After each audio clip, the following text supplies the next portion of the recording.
오늘은 지혜자의 권면, 지혜자의 권면이라는 제목으로 말씀을 전하도록 하겠습니다. 자, 오늘 이 자리에 모이신 분들은 이제껏 살아오시면서 수없이 많은 선택을 하시면서 지금 여기 앉아 계시리라고 생각합니다. 크게는 진로나 직장이나 이민이나 작게는 무엇을 살 것인지 또 무엇을 먹을 것인지 하는 그런 선택들이었죠. 그런데 여러분들의 선택 중에 항상 잘했던 선택만 있으셨습니까? 아니면 지금도 그때 이런 선택을 하지 않았으면 참 좋았을 것인데 그런 후회가 남기도 하지요. 목회를 하다 보면 이런 고민을 많이 들을 때가 있습니다. 목사님, 어떤 선택을 해야 할지 잘 모르겠어요. 제가 아무리 기도하고 하나님의 뜻을 구하는데도 어떻게 해야 될지 모르겠어요. 라고 이렇게 말씀하시는 분들이 있습니다. 오늘도 선택이나 결정의 문제로 고민하면서 이 예배를 드리시고 계신 분들이 계실지 모르겠습니다. 사실 내일 일을 우리가 알지 못하니 우리의 선택은 늘 숙제가 될 수밖에 없습니다. 목회자인 저로서도 도와드릴 수 있는 건 그저 함께 기도하는 거지요. 함께 기도하면서 하나님의 뜻을 구하고, 그래서 하나님이 주시는 그 인사이트, 그 마음이 있을 때 그분들에게 이렇게 하면 참 좋을 것입니다 라고 권면해 드릴 수는 있습니다. 그런데 그것이 또 정답이라고 할 수는 없겠지요. 그죠? 그렇게 좋은 권면을 통해서 그분들이 방향을 잡고 하나님의 뜻대로 순종하다 보면 하나님이 사실 그 길을 가든 제 길을 가든 역사하시는 것을 느낄 수 있다는 것입니다. 자, 오늘 말씀은요, 선택적인 부분에 있어 과연 우리는 어떤 선택을 하는 것이 지혜로운 선택인가 라고 할 때 오늘은 뭐라고 말씀하실까요? 본문에서는요, 지혜자가 우리에게 인생을 살면서 더 나은 선택들이 있다라고 말씀합니다. 오늘 본문에 보면 이런 단어가 있죠. 낫고, 나으며, 나으니, 나음은, 나으니라 라는 단어가, 이 낫다는 단어가 8번이나 나옵니다. 인생을 먼저 살아본 지혜자는요, 눈에 보기에 좋은 대로 선택하는 것이 아니라 그 너머를 바라보고 선택하는 것이 좋은 선택이라고 말하고 있습니다. 본문 1절, 2절에 보면 뭐라고 말합니까? 좋은 이름이 좋은 기름보다 낫고 죽는 날이 출생하는 날보다 나으며 초상집에 가는 것이 잔치집에 가는 것보다 나으니 모든 사람의 끝이 이와 같이 됨이라. 산자는 이것을 그의 마음에 둘지어다 라고 말합니다. 사실은 우리가 생각하는 것과는 정반대의 개념으로 말하고 있죠. 초상집에 가면 슬프잖아요. 고통스럽잖아요. 그런데 잔치집에 가면 기쁘고 즐겁잖아요. 그렇다고 한다면 잔치집에 가서 이 참 힘든 세상 가운데 함께 누리면서 잔치하면서 위로도 받고 즐거워하면 좋겠는데 지혜자가 하는 말은 다르더라는 것입니다. 잔치집보다는 어딜 가라고요? 초상집에 가라는 거예요. 자, 그러면서 이제 1절에 살펴본 좋은 이름이라고 하는데 이 좋은 이름은 명예를 의미합니다. 명예. 그럼 좋은 기름은 뭘 의미하냐? 그 당시에 기름은 굉장히 비싼 값어치 있는 재산 목록 중에 하나죠. 그러다 보니까 많은 재산을 의미합니다. 좋은 이름이 좋은 기름보다 낫다는 말은요, 사람들에게 아름다운 이름으로 기억되는 것이 소유를 늘리는 것보다 낫다는 말입니다. 최근 몇 년 사이에 한국인들에 대한 인식들이 굉장히 많이 좋아졌습니다. 한국 가수, 한국 운동선수, 한국 영화, 한국 제품들, 심지어는 한국 음식까지 외국 사람들에게 이 작은 반도 국가의 이미지가 상당히 좋게 평가되고 있습니다. 가끔씩 여기 현지인들이 그 한국 유명 배우나 아니면 가수 이름을 대면서 팬이라고 막 좋아하는 모습을 볼 때 사실은 저는 그 사람들 잘 모르거든요. 아니 그 한국의 유명한 무슨 젊은 아이돌 가수 얘기를 하면은 저는 모르는데 이 사람들은 저희들보다 더 잘 알더라는 거죠. 사실 제가 여기 24년 전에 왔을 때는요, 내가 사우스 코리아에서 왔다 그러면 사우스 코리아라는 나라가 있느냐라고 묻는 친구도 있었어요. 사우스 코리아가 어디에 붙어 있느냐, 그 어디에 있는지도 잘 몰랐다는 겁니다. 그런데 지금은 코리안이라고 하면요, 그 뭐 유명 연예인들이나 아니면 음식 이름을 막 줄줄이 이야기하면서 그거 참 맛있더라 하면서 막 얘기를 하는 거예요. 제가 뭐 사실은 그거 유명해지는데 일조한 거 아무것도 없잖아요. 그런데 기분은 어떻습니까? 상당히 좋지요. 어깨가 펴지고 으쓱해집니다. 그들이 그 명성을 얻기까지 얼마나 피와 땀과 노력을 하였겠습니까? 그리고 그 명성을 유지하기 위해서도 지금도 열심히 노력해 나가고 있습니다. 자, 그러면 우리는 지금 한국인들에 대한 이미지는 너무너무 좋아졌는데 과연 크리스찬들의 이미지는 어떻느냐는 것입니다. 사실은 예수를 잘 믿었잖아요. 여러분들 중에 예수 잘 안 믿었다고 생각하시는 분 있으면 손들어 보십시오 하면 아무도 안 드실걸요. 그래도 나는 이 팬데믹 상황에서 교회 나와가지고 마스크 끼고 이 답답한 가운데서 하나님 앞에 예배 드린 그 정성을 봐서라도 예수 잘 믿는 거지요 라고 생각하잖아요. 그런데 세상 사람들이 크리스찬들을 바라보는 이미지는 너무나도 좋지 않습니다. 30년 전에, 40년 전에 크리스찬들은 그래도 세상 사람들이 볼 때는 존경할 만한 구석들이 참 많았습니다. 그 이전에는 더 그랬고요. 그런데 어느 순간부터 크리스찬들을 바라볼 때는 조롱 섞인 눈으로 바라본다는 거예요. 하나님 나라의 백성이잖아요. 예수님 닮은 그런 인격과 성품으로 살아가야 되는데 그렇게 말씀대로만 살아갔다고 한다면 지금 우리들의 위상은요, 외국 사람들이 한국인들을 바라보는 그 위상처럼 참 존경과 사랑의 눈빛으로 바라보는 그런 위상이 되어야 되는데 어떻습니까? 교회 다닌다는 이유만으로 거리를 둡니다. 교회 얘기, 신앙 얘기 하지 말라고 얘기합니다. 예수를 믿는다는 것 자체가 세상 사람들에게는 말하기 부끄러운 그런 일이 되었다는 거예요.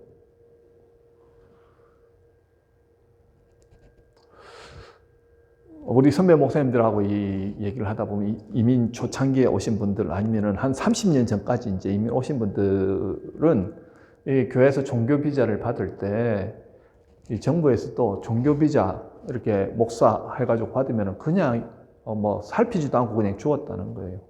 그런데 이제 이렇게 대도시에 뭐 어떤 일꾼들을 이렇게 뽑으려고 하면서 목회를 하지 않았음에도 불구하고 마치 목회를 한 것처럼 그래서 뭐 이민 서류를 꾸미고 하면서 이렇게 정부를 좀 속이는 일들이 교회 안에서 있었지 않습니까? 그 일들 때문에 결국은 적발이 되고 종교 비자를 이제 넣으면은 얼마나 꼼꼼하게 잘 주지도 않고요. 참 힘들게 그것을 받는다는 겁니다. 왜 그렇습니까? 당장의 눈앞에 보이는 이익만 바라보려고 하다가 결국은 전체가 다 예수 그리스도의 이름에 먹칠을 하는 경우가 되더라는 거죠. 참 목회 현장에 있는 저로서 많은 생각을 하게 됩니다.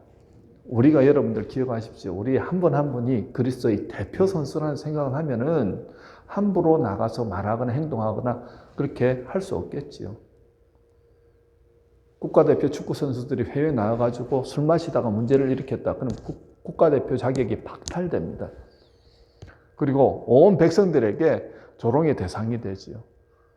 하나님 나라의 백성들인데 한 나라의 국가대표도 그런데 하물며 하나님 나라의 국가대표들이 그렇게 말이나 행동의 생활 가운데서 그리스도의 빛이 드러난 삶을 살지 못할 때 그냥 살지 못하는 것으로 끝나지 않고 예수 그리스도의 빛을 가려버리더라는 거예요. 복음을 가려버리더라는 것입니다. 여러분, 그래서 우리가 날마다 과연 나는 어떤 모습인가를 살펴봐야 되지 않겠습니까? 자, 많은 사람들이 세상 따라가다가 크리스천이라는 그 이름을 잃어버린다는 거예요. 세상이 더 편하고 얻을 것이 많기 때문에. 그러면서 겉으로는 크리스찬인데 보이는 모습은 전혀 크리스찬의 모습이 드러나지 않고 내 이름 드러내고 나를 높이기 위해서 달려가는 길이라고 한다면 그것은 옳지 않은 길이라는 거죠. 우리가 정말 내 이름을 드러내기 위해서 달려가는 길이 아니라 그저 예수님 바라보고 하나님의 자녀로 삼아주시고 예수 이름 앞세우면서 말씀에 순종하면서 따라가는 삶이 되어질 때 크리스천이라는 그 이름이 영향력을 끼치게 된다는 것입니다. 또 1절 하반절에 뭐라고 말합니까? 죽는 날이 출생한 날보다 나으며 라고 말하죠.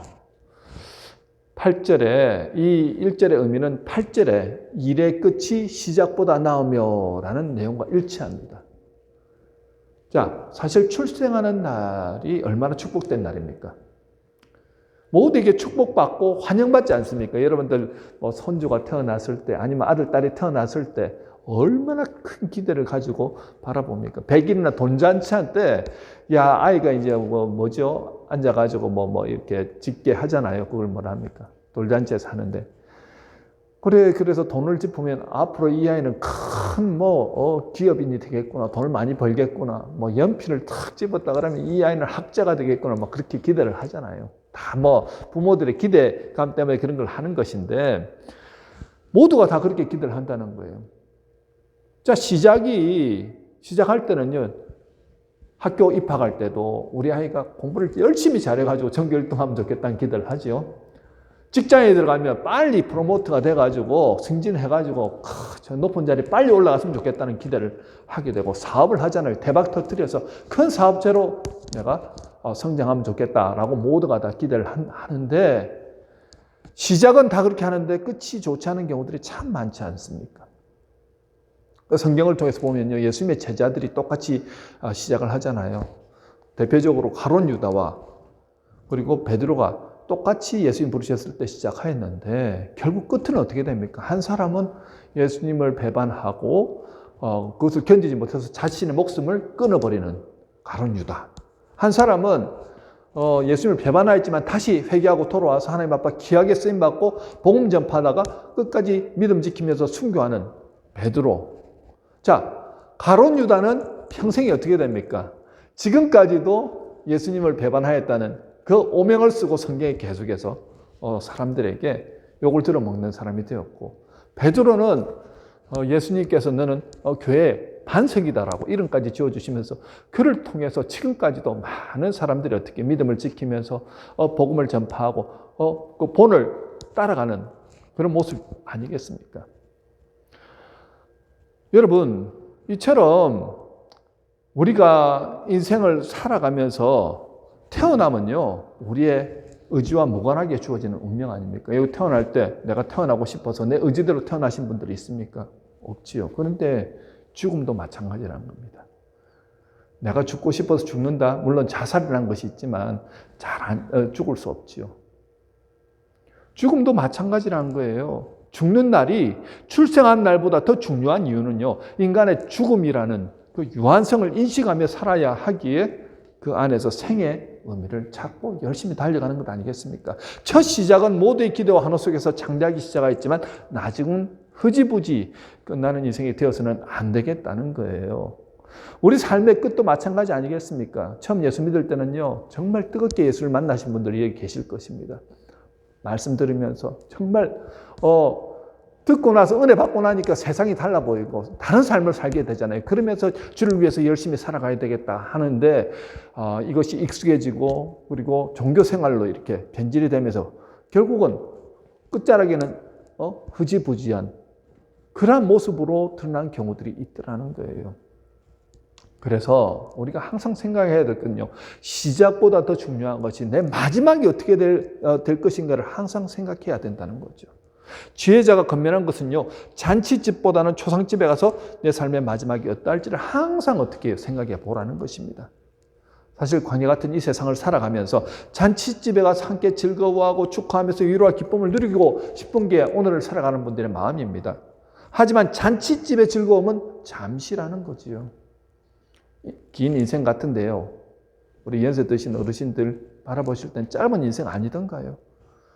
결혼하고 나니까요, 저도 한 30년의 세월이 그냥 후딱 지나가 버렸습니다. 저보다 오래 사신 우리 어르신들 50년, 60년이 후딱 지나가죠.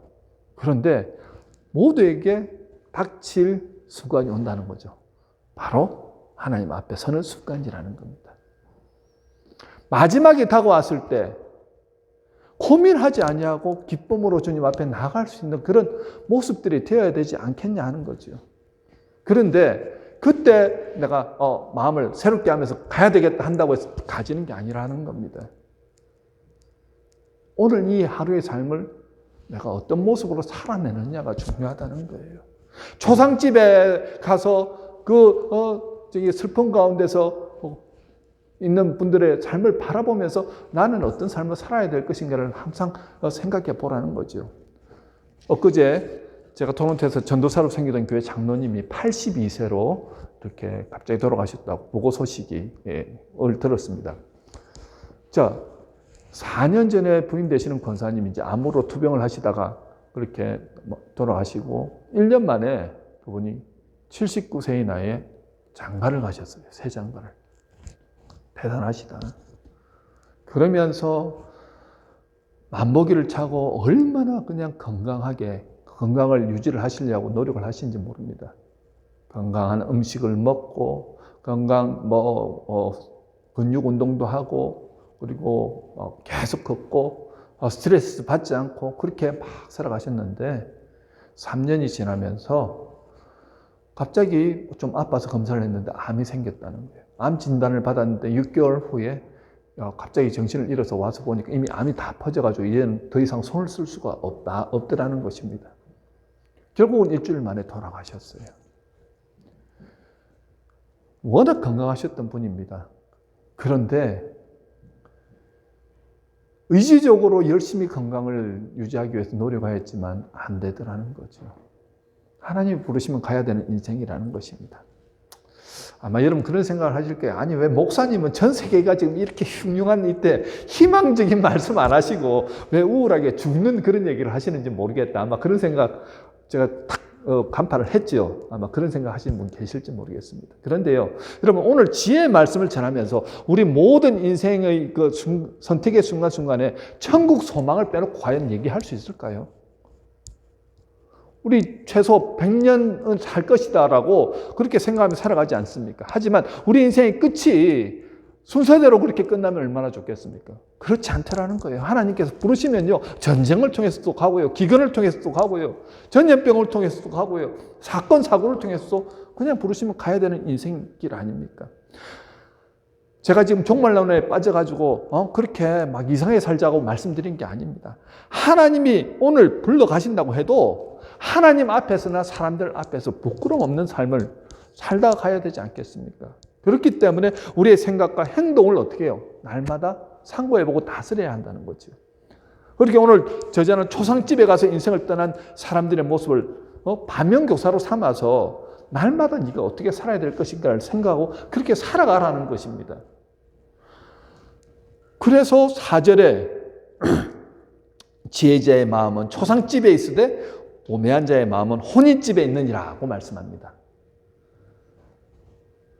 자, 그러면서 지혜자는 3절에서 이제 말하죠. 슬픔이 웃음보다 나음은 얼굴에 근심하는 것이 마음에 유익하기 때문입니다. 근심, 걱정, 염려 하지 말라고 하는데 오늘 왜 이 지혜자는 근심이 났다고 슬픔이 났다고 말을 할까요? 자, 여기는 좀 더 큰 의미가 있지요. 성경에 이제 사도 바울이 고린도후서 7장 10절에서 이런 말씀을 합니다. 하나님의 뜻대로 하는 근심은 후회할 것이 없는 구원에 이르게 하는 회개를 이루는 것이요, 세상 근심은 사망을 이루는 것이니라고 말합니다. 자, 지혜자도 세상 근심으로 우리 마음을 고통스럽게 만들라고 지금 말씀하는 게 아니라는 거예요.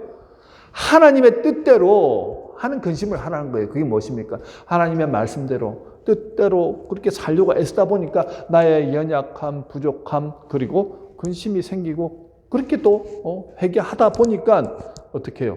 좀 더 나은 삶, 좀 더 예수님 닮아가는 삶을 살아가게 되더라는 거예요. 여러분, 하나님 앞에 항상 서는 삶, 나의 시선이 주님을 바라보고 주님의 인도하심에 따라가는 사람은요, 마치 초상집에서 근신하며 자신을 돌아보는 삶을 사는 사람이라는 거죠. 이집트의 그 와디 나트륜이라는 지역에 마카리우스 수도원이라는 곳이 있는데요. 그곳에 50년 동안 수도한 수도사가 계시는데 한 목사님이 그 길을 가서 그 수도사에게 물어보았습니다. 수도 생활에서 가장 어려운 것이 무엇입니까? 자, 거기는 굉장히 외곽이고요. 사람들이 이렇게 방문자들이 찾아오지 않으면은 사람들과 별로 교제도 없습니다. 그분들은요, 굉장히 금욕적이고 절제적인 생활을 하는 분들입니다. 그런데 그분이 하는 말이 그것입니다. 내 마음속에서 끊임없이 일어나고 있는 죄입니다라고 얘기를 하는 거예요. 그런 분들은 돌을 텄다, 죄 안 짓고 사는 사람이라 생각하는데요. 또 죄질 일도 별로 없잖아요. 인터넷이 되는 것도 아니고, 그런 어떤 편리한 상관은, 동떨어진 삶임에도 불구하고 마음에서 계속해서 죄가, 유혹을 한다는 거예요. 여러분, 그러기에 우리도 날마다 초상집에서 망자들의 삶을 바라보면서 우리는 어떤 삶을 살아야 될 것인가? 이렇게 고민하며 살다 보면 죄의 유혹도 이길 수 있고 후회 없는 것도 우리가 맞이할 수 있다는 거죠. 본문 5절에 지혜로운 사람의 책망을 듣는 것이 우매한 자들의 노래를 듣는 것보다 나으니라고 말합니다. 여기서 지혜로운 사람의 책망이라는 것은 하나님의 말씀을 말하죠. 하나님께서 우리에게 말씀을 통해서 계속해서 권면하고 책망하지 않습니까? 그 말씀을 듣는 것으로 끝나면 안 된다는 거예요. 어떻게 해요? 그 말씀을 내 마음판에 새기고 그렇게 살아가는 순종이 뒤따라가야 된다는 것입니다. 그런데 우리는 주로 무엇을 듣습니까? 우매한 자들의 노래를 듣는다는 거예요. 세상 사람들이 환호하고 세상 사람들이 가라는 그 방법을 따라가는, 우리도 모르는 사이에 그게 우하고 따라가지 않습니까? 우매한 자들은요, 하나님 알지 못하는 자들, 이 세상이 전부인 줄 알고 살아가는 사람들입니다. 자, 이 우매한 자들은요, 노래할 때 이렇게 노래합니다. 노새 노새 젊어서 노새 늙어지면 못 노나니, 이 세상이 끝이라고 얘기합니다. 그렇기 때문에 이 세상 안에서 효보를 보자는 거예요. 지금 이 순간을 즐겨라고 말합니다. 또 반대급부로 우리가 100세까지 살아야 되니까 노년을 준비하기 위해서 재테크를 해야 된다라고 그렇게 강조합니다. 이 세상을 즐기고 노년을 준비하기 위해서는 돈은 필수 불가결하죠. 여러분, 저는 돈이 필요 없다라고 말씀드리는 게 아닙니다. 이 세상을 살아가기 위해서는요, 돈은 꼭 필요하지만 돈을 벌기 위해 가지고 정신없이 돈을 쫓아가는 인생을 살아가면 안 된다는 거예요. 여기에서 우리 한국의 지금 집값 여러분들 잘 아실 것입니다. 서울에 강남이라든지 아니면 그 근교에 있는 아파트가 제가 알기로도 한 20년 전 이 정도만 됐어도 한 4, 5억대 하던 아파트들이 지금 전부 다 20억에서 30억으로 다 올랐습니다. 몇 년 새에 그런 일이 일어났습니다. 자, 부동산 하나 가지고 있었는데 갑자기 부자가 된 거예요. 자, 지방에 있던 사람들 아니면 조금 외곽에 있던 사람들은 실컷 같이 이렇게 살았는데 땅값이 별로 오르지 않으니까 이거 나는 무엇하며 살았지 하면서 불안감도 들고 화도 나는 거예요. 그럼 이러면 안 되겠다 해서 어떻게 해요? 세상 사람들이 원하는 다시 재테크를 해서 부동산에 투자를 하고 주식에 투자를 하고 정신없이 막 하기 시작하는데 그 끝이 좋지 않은 경우들이 참 많더라는 거죠. 다른 사람들도 그래 살아가니까 당연히 다 그렇게 살아가니까 나도 그렇게 살아가야 된다. 그러면서 어떻게 해요? 좀 더 쌓는 데 집중하더라는 거예요. 누가복음 12장 13절에서 21절 우리가 너무 잘 아는 내용인데 예수님이 어리석은 부자의 비유를 말씀하시지요. 한 부자가 그의 밭에 엄청난 소출이 나서 이제 곡식 쌓아둘 곳이 없으니까 이거 어떻게 하면 좋을까 하다가 내 곡간을 헐고 다시 크게 지어서 곡식을 많이 쌓아두겠다 마음을 먹었습니다. 그러면서 내가 이제 여러 해 쓸 물건을 많이 담아두었으니 이제 평안히 먹고 즐길 인생을 살아가자라는 거예요. 그때 하나님이 뭐라고 말합니까? 어리석은 자여, 오늘 밤에 내 영혼을 도로 찾으리니 그러면 네 준비한 것이 누구의 것이 되겠느냐. 실컷 쌓아놨는데 갑자기 스트로크 와가지고 일어나지 못해서 부르시면 가야 된다는 거예요. 갑자기 사건 사고가 나가지고 부르시면 가야 된다는 거예요. 그러면서 누가복음 12장 15절에서 말하죠. 모든 탐심을 물리치라. 사람의 생명이 그 소유에 넉넉한 데 있지 아니하니라고 말합니다. 여러분, 주님은 분명히 말씀하셨습니다. 예수 믿는 사람들에게 주시는 약속은요, 일용할 양식을 매일매일 공급하시겠다고 약속하셨어요. 그런데 우리는 일용할 양식이 아니고 영원히 살 것처럼 미래를 위해서 계속해서 쌓아놓기를 원한다는 것입니다. 그것이 내 마음을 편안하게 하기 때문이지요. 하나님을 믿는다고 하면서도 여전히 만몬신을 믿고 돈을 숭상하면서 살아가는 세상 사람들을 따라가는 그런 모습이 아니냐 하는 것입니다. 우매한 사람들은 그것을 노래하고 있다는 거예요. 이 세상에서 누리는 즐거움을 노래합니다. 그것을 이루기 위해서는 조금 더 모으자, 조금 더 쌓아두자라고 그렇게 말하죠. 여러분, 그것이 탐심이고 그것이 탐욕이라는 거죠. 7절에서 탐욕이 지혜자를 우매하게 하고 뇌물이 사람의 명철을 망하게 하느니라. 여러분, 그런 생각 안 드십니까? 탐욕이 지혜자를 우매하게 어리석게 만든다는 거예요. 요즘 자신의 남편을 그렇게 계곡에 빠뜨려 죽게 하고 보험금을 타려고 하다가 그 범죄가 들통나서 연일 뉴스에서 막 보도되고 있는 한 사람이 있지. 그 이은혜라는 사람. 남편이 연봉 6,500만 원 받았습니다. 연봉 6,500만 원이 큰 돈이 아닌가요? 큰 돈이에요. 두 사람 살기에는 충분한 돈입니다. 그런데 방세 낼 돈도 없고 라면 먹을 돈도 없다는 게 결혼한 지 지금 한 5, 6개월밖에 안 됐는데 그러면서 결혼하고 난 다음에 빚만 7천, 8천을 졌다는 겁니다. 그것도 모자라서 그 남편 명의로 생명보험을 5개 들었고 결국은 남편 빠뜨리고 난 후에 이제 생명보험금 탈에다가 들통이 나서 결국 이제 그것이 표면으로 드러났죠. 그래서 은행에 알아보니까 이 남편이 7억 이상의 돈을 또 빚졌더라는 것입니다. 그 빚진 돈으로 이은혜라는 여자는 해외여행을 수시로 그냥 다녔다는 거죠. 돈 때문에 결국은 사람의 목숨을 빼앗더라는 것입니다. 물론 모든 사람이 다 이은혜 같지는 않습니다. 그런데 여러분 그거 아십니까? 그 뒤에 나온 영상 보셨는지 모르겠는데요. 이 이은혜가 초등학교 6학년 때 신동엽 씨가 진행하는 러브하우스라는 프로그램에 나왔던 적이 있는데 그때 단칸방에 살면서 장애인 부모님을 모시는 그 6학년 어린 소녀로 이렇게 나왔는데 얼마나 똘망똘망하고 대견하였는지 모릅니다. 집을 이제 새롭게 다 꾸미고 난 다음에 자기 방도 생기고 이러니까 너무 이 도움을 주신 분들한테 이제 감사를 전하는데 이렇게 얘기를 하는 겁니다. 너무너무 감사드립니다. 제가 앞으로 커서는요, 다른 사람을 돕는 그런 사람이 되겠습니다. 그게 다 영상에 나오는 거예요. 그런데 20년이 지난 후 그녀의 모습은 어땠습니까? 악마로 바뀌어 있더라는 거죠. 여러분, 너무 가난하고 힘든 생활을 하다 보니까 돈에 그냥 더 집착하게 되어서 결국은 탐욕으로 인해서 그렇게 악마로 변화되더라는 것입니다. 여러분, 탐욕은요, 그 끝이 항상 멸망의 길이라는 거예요. 돈을 벌기 위해서는요, 불법을 저지르고 폭력을 행하고 하지 말아야 할 범죄들을 막 행하게 됩니다. 그러기에 이 세상이 전부인 양 정신없이 달려가다 보면 자신도 보는 사이에 우매자의 소리에 귀를 기울이게 되고 예수 믿음에도 불구하고 돈의 노예가 될 수 있다는 것이죠. 탐욕으로 인하여서 좋았던 인간관계가 깨어질 수 있고 살인하고 부정을 저지르고 불법을 행하고 뇌물을 받기도 하지요.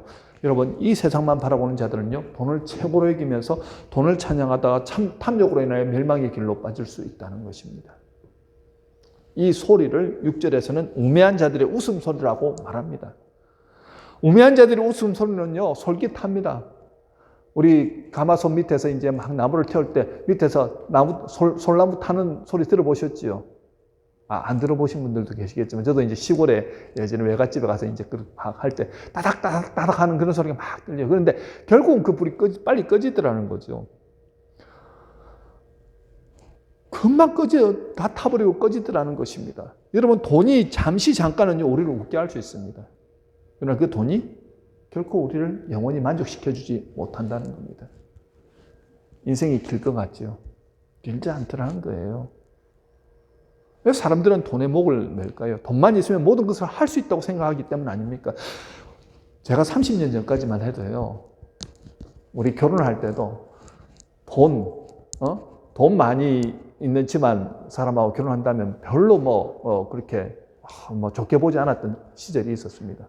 근데 지금은요, 돈이 많다 그러면은 인물이 잘생겼느냐, 학벌이 좋으냐, 이런 거 별로 안 보더라는 거예요. 가진 돈이 많다 그러면은 묻지도 따지지도 않고 그냥 합시다 하는 그런 세상이 되었습니다. 물론 여러분들은 그런 분들이 한 분도 안 계시겠지요.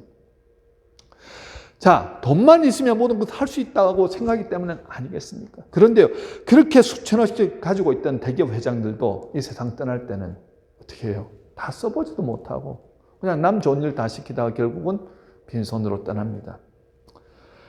그런데도 어리석은 사람들은 어떻게 해요? 어리석은 사람들이 내는 그 소리에 미혹이 되더라는 거예요. 그들이 누리는 삶을 동경합니다. 그렇게 살다가 결국 마지막을 도달하게 되지요. 동물을 잡는 것만이 사냥이 아닙니다. 돈을 따라다니는 것 역시 사냥일 수 있습니다. 우리 땅 투기꾼 여러분 생각해 보십시오. 뭐가 하나 굉장히 부동산이 떴다 하면 우르르 몰려다니지 않습니까? 돈이 조금만 보이기 시작하면 거기에 막 정신없이 달라드는 그 모습들이 우리의 모습 아닙니까? 그런 삶은요, 우리를 미치게 만듭니다. 자기가 누구인지, 어떻게 살아야 할지 다 잊어버리고 곁에 있는 이들이 얼마나 귀한지 모르고 그렇게 살아가게 됩니다. 이익이 모든 가치 판단의 중심이 될 때 세상은 더욱 사나워지지요. 요즘 우리는 그 사실을 너무 확연하게 확인할 수 있습니다. 무엇입니까? 자신의 이익을 위해서 다른 나라를 함부로 침공해서 수많은 사람이 죽어감에도 불구하고 눈 하나 깜짝하지 않는 그 러시아의 푸틴. 자기 속을 차리기 위해서라면요, 사람들 위협하고 갈취하는 그 어리석은 사람의 대명사라고 할 수 있습니다. 여러분, 마음의 병이 들면 반응할 줄 모르는 사람이 됩니다. 다른 이들의 고통에 공감하지 못합니다. 인간의 인간됨은요, 공감 능력이 있습니다. 그 능력이 줄어들 때 우리는 병든 존재가 된다는 거예요. 병든 마음은 하나님을 모실 생각도 없고 능력도 없고 그리고 다른 이들의 마음을 받아들일 여백조차 없는 마음이라는 거예요. 영혼의 완전한 타락입니다. 그 안에서 하나님의 형상을 찾을 수 없습니다. 이것이 우매한 자, 어리석은 자의 모습이라는 거예요. 그 끝은 멸망이라고 오늘 지혜자는 말합니다. 자, 우리가 인생을 살아갈 때 수많은 선택을 하는데 무엇을 선택하든지 더 중요한 것은 인내하여야 이룰 수 있다라고 오늘 8절 9절에서 말하죠. 일의 끝이 시작보다 낫고 참는 마음이 교만한 마음보다 나으니 급한 마음으로 노를 바라지 말라. 노는 우매한 자들의 품에 머무름이니라고 말합니다. 우리는 어떤 상황에서 인내하지 못하거나 또는 분을 발해서 이를 그르칠 때가 있죠. 예전에 캐나다 그 어느 한인교회 제가 설교를 하러 갔었던 적이 있는데요. 그 담임 목사님이 부임하신 지 9개월 만에 그냥 사임하고 가셨다는 거예요. 그래서 무슨 사정이 있었냐고 하니까 회의를 하다가 회의석상에서 이렇게 싸웠는데 그때 막 화가 많이 나서 이제 막 좀 큰 소리도 나고 그렇게 했는데 결국은 담임 목사님 사임하고 그냥 떠나셨다는 거예요. 그때 제가 이제 그런 생각이 드는 겁니다. 조금만 참으시지. 화가 난다고 그렇게 모든 것을 화난 대로 그렇게 결정해버리면은 과연 그것이 하나님이 역사하는 것일까? 그런 생각을 해봤거든요. 우리가 인내하지 못하고 화를 낼 때는 여러분 저마다 다 합리적인 이유가 있습니다. 상대방에서도 합리적인 이유로 화를 내고요. 그 목사님도 합리적인 이유로 화를 내는 겁니다. 하지만 시간이 조금만 지나면 다 후회하지 않습니까? 내가 왜 그랬지? 화가 나면 여러분 잠시 말을 아끼고 그때 주님 앞에 잠시 물어보면 어떻겠습니까? 주님, 과연 주님이시라면 어떻게 하시겠습니까? 그러면 답은 참 쉽게 결정이 나지 않습니까? 그럴 때일수록 우리가 입을 닫고 하나님의 음성에 귀를 기울여야 할 것입니다. 그때 하나님께서 일하시겠지요. 여러분, 분냄을 통해서 좋은 결과가 나온 예는 별로 없습니다. 모세하면 훌륭한 신앙의 모델이지만 그는 분노로 인해서요 사람을 죽였고요. 또 출애굽 당시에도 이스라엘 백성들이 목이 마르다고 하나님을 원망하죠. 그것이 너무 화가 나서 하나님 앞에 기도를 했는데 하나님이 반석을 명하여서 그 지팡이로 반석을 명하면 물이 나올 것이다 했는데 그는 화가 나서 어떻게 합니까? 반석을 2번이나 내려치지요. 하나님 그 마음의 중심을 보셨다는 거예요. 결국은 그가 가나안 땅에 들어가지 못하지 않습니까? 참 안타깝지요. 그렇게 수고하고 노력했는데. 자, 성경 인물 중에서 느헤미야는 어떻습니까? 바벨론으로 태어난 포로 2세인데 한 번도 예루살렘에 가본 적이 없습니다. 그런데 황폐해져 버린 그 조국 이스라엘의 소식을 듣고 느헤미야가 기도하지요. 마침 하나님이 그에게 길을 열어주시고 예루살렘 총독으로 그가 가게 됩니다. 자, 갔는데 정말 허허벌판입니다. 모든 것이 다 폐허가 된 상황, 무엇보다도 패배주의에 빠진 동포들, 그리고 기득권 가진 사람들이 그를 모함하고 협박하고 있는 상황입니다. 그런데 그는 흩어진 사람들 마음을 하나로 묶고 무너진 성벽을 재건하는 놀라운 역사를 이루고 말더라는 거지요. 이 위대한 역사를 가능하게 하는 원동력이 무엇입니까? 그것은 삶의 고비 때마다 하나님이 그의 가슴에 심어주신 비전을 바라보고 반드시 성취될 것이라는 확신을 가지고 끝까지 하나님만을 의지하면서 인내하면서 순종하며 나아갔을 때 하나님께서 이루어 가시더라는 것입니다. 여러분, 우리가 일을 하면서 나아갈 때는 결코 쉽지 않습니다. 우리가 참고 간다고 해도 우리 박수 쳐주고 칭찬해주는 사람들보다는 계속 태클을 걸고 위협하고 협박한 사람들이 더 많을지도 모릅니다. 그렇지만 저와 여러분 가운데 누가 함께 하신다고요? 하나님께서 저와 여러분을 붙들어 주시고 계시다는 것입니다. 하나님의 인도하심을 따라서 믿음으로 바라보고 나아가면 하나님께서 그 길을 이루어 가신다는 거죠. 지난 수요 예배 때도 잠시 언급했는데요. 팬데믹 이후에 많은 교회들이 문을 닫고 목회자들이 목회직을 버리고 다른 직장을 그렇게 구해서 떠나가는 것입니다. 자, 그분들의 선택에 대해서 어떻게 보면 목사님들이 저럴 수가 있어, 이렇게 왈가왈부할 자격이 우리에게는 없지요. 다만 하나님의 뜻으로 그렇게 하였기를 바랄 뿐입니다.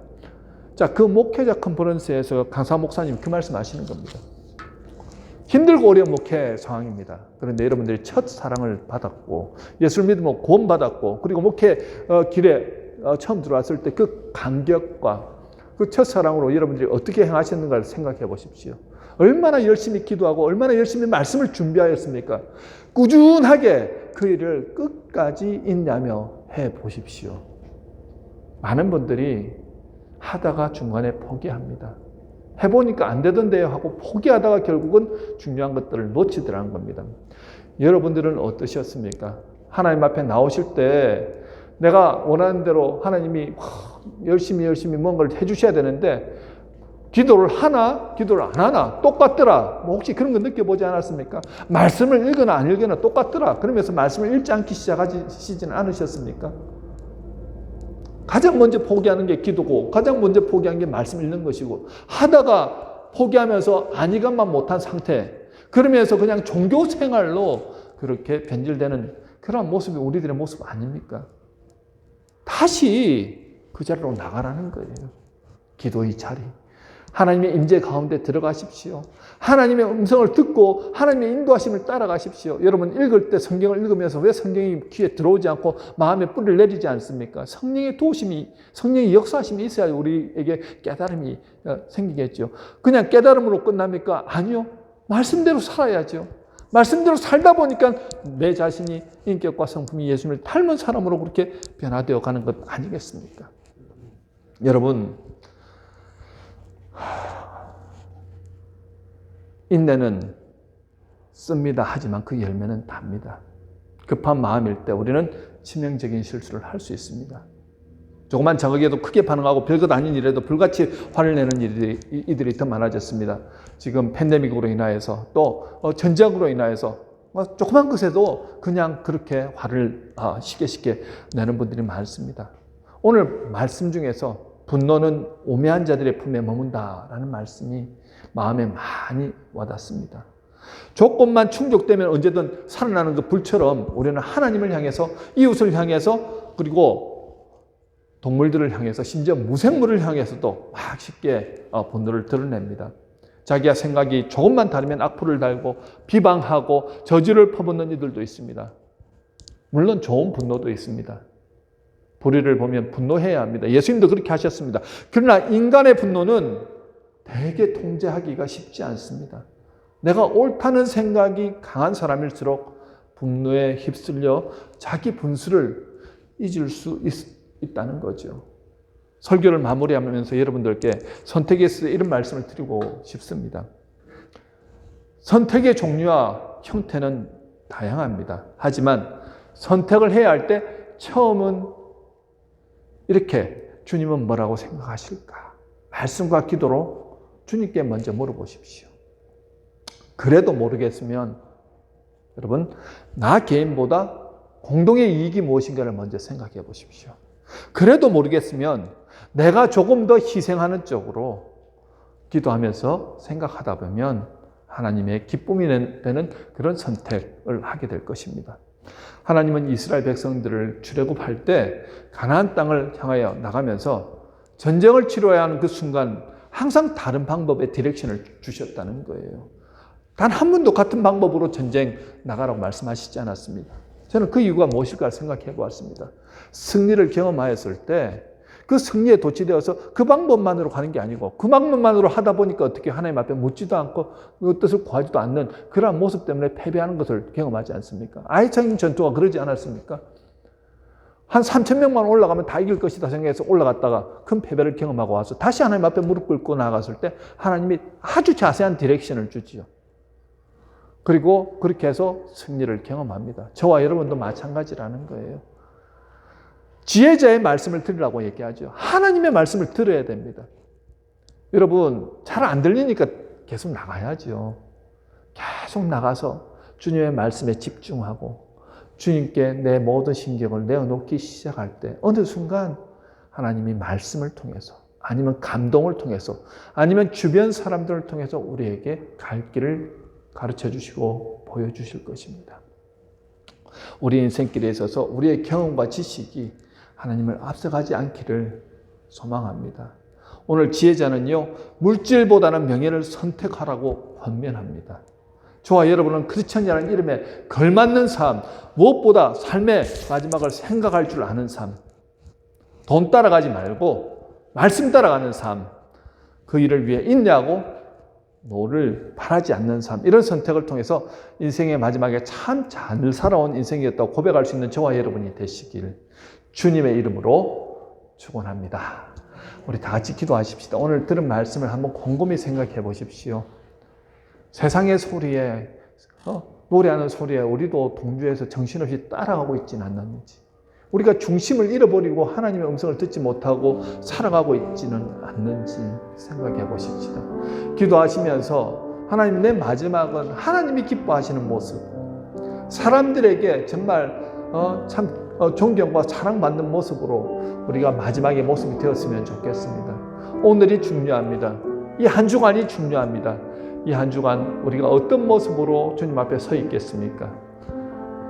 오늘 이 시간 함께 기도하면서 주님, 저희 모습 가운데 교만한 모습들, 세상을 따라가는 모습들, 하나님의 음성을 거부하고 살아가는 모습들이 있다고 한다면 깨닫게 하시고 다시 주님 앞에 나가고 주님 음성에 귀 기울이는 삶 살게 하옵소서. 우리 한 목소리로 기도하도록 하겠습니다.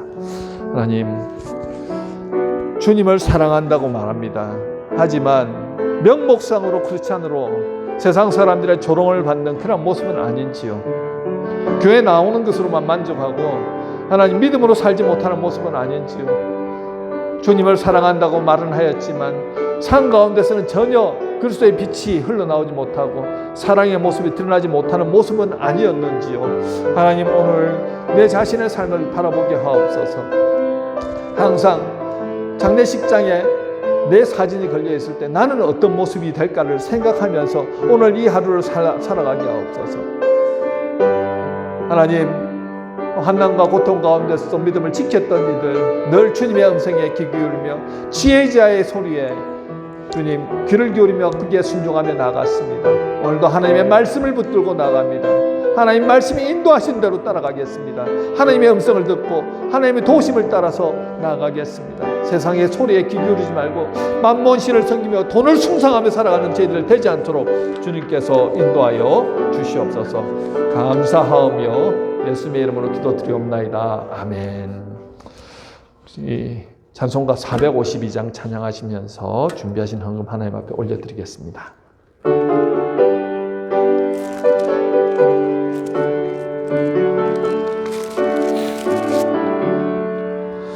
내 모든 소원 기도의 제목 예수님 닮기 원함이라.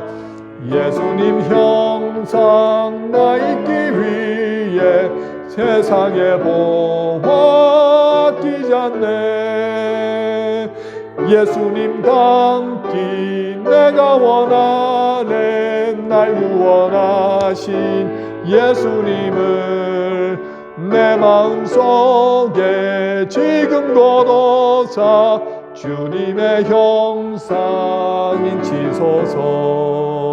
무한한 사랑 풍성한 긍휼 슬픈 자 위로하시는 주. 길 잃은 죄인 부르는 예수 그 영상 담게 하옵소서. 예수님 닮기 내가 원하네. 날 구원하신 예수님을 내 마음속에 지금 거둬사 주님의 형상 인치소서.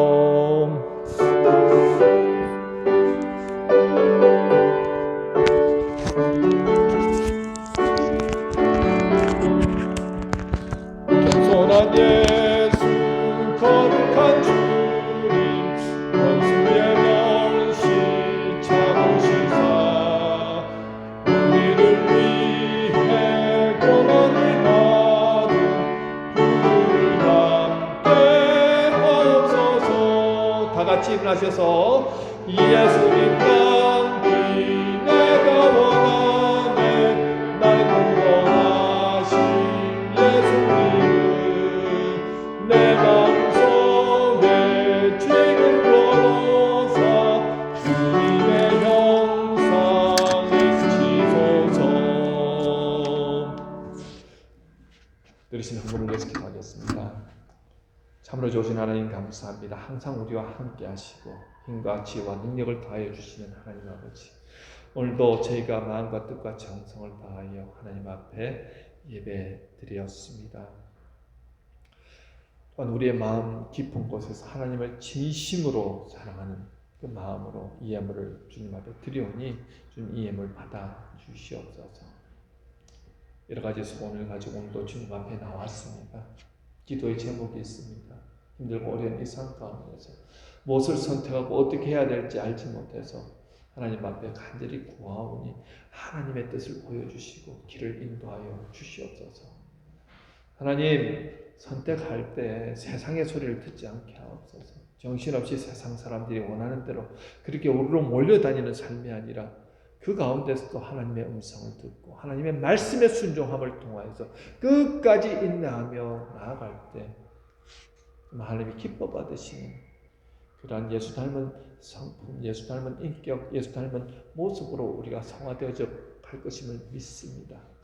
날마다 그러한 삶 살아가게 하시고 하나님, 우리 교회가 이 땅 가운데서 거룩한 빛으로서 세상을 밝히는 등대와 같은 교회 되게 하옵소서. 이를 위하여 우리가 날마다 기도하며 함께 마음을 모아서 주의 일을 감당하고 있습니다. 매일매일 새벽 예배를 드리고 수요 예배를 드리고 또 제자 훈련을 하면서 무엇보다도 하나님 나아가서 그 사랑을 세상 가운데 전하는 일을 합니다. 하나님, 흔들림 없이 믿음으로 서 나아가게 하시고 주님이 주시는 힘과 지혜를 그 모든 것을 감당해 나아갈 수 있도록 도와주시옵소서. 우리 자녀들이 교육부서 영아부부터 청소년부까지 열심히 지금 말씀을 듣고 배우고 있습니다.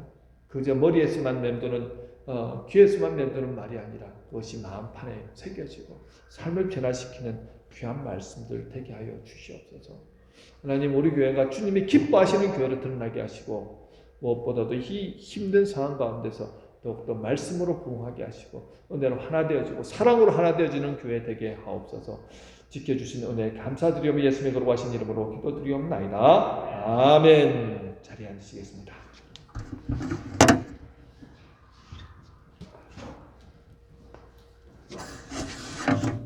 교회 소식 몇 가지 전하도록 하겠습니다.